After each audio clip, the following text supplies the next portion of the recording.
बिस्मिल्लाहिर्रहमानिर्रहीम अस्सलाम वालेकुम रहमतुल्लाह। आप देख रहे हैं रूहानी बुक यूट्यूब चैनल। रात बिस्तर पर लेटकर 1 मिनट का ये वजीफ़ा कर लें, मरते दम तक माल और दौलत आपका ख़त्म नहीं होगा। ठीक है, बहुत ही आसान अमल आज की वीडियो में शेयर करने जा रहा हूँ। एक ऐसा आसान सा अमल है कि इस अमल के बाद रब की ज़ात आपको इतना माल और दौलत अता फरमाएगी कि मरते दम तक आपको 1 रुपये की कमी का सामना ना करना पड़ेगा।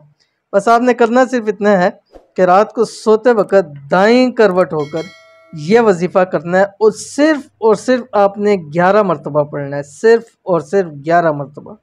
इससे आसान और कुछ नहीं है। रात का ख़ास वजीफ़ा कौन सा वजीफ़ा है अभी मैं आपको बतलाता हूँ, फिर बाकी भी तफसील मैं आपके सामने शेयर करता हूँ।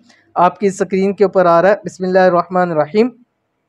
या लतीफ़म बिखल्किही या अलीमम बिखल्किही या खबीरम बिखल्किही उल्तुफ़ बी या लतीफ़ या अलीम या खबीर।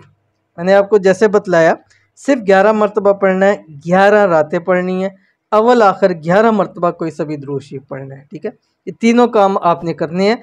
अव्वल आखिर 11 मरतबा दुरूद शरीफ, इस अमल को 11 मरतबा, और साथ ही साथ 11 रात आपने इस अमल को ज़रूर करना है। मरते दम तक इंशाल्लाह दौलत कभी आपके पास से ख़त्म नहीं होगी, किसी चीज़ की तंगी परेशानी नहीं होगी। तो अमल ज़रूर कीजिएगा, इंशाल्लाह बहुत फ़ायदा होगा। मिलते हैं नेक्स्ट वीडियो के अंदर, तब तक के लिए अल्लाह हाफ़िज़।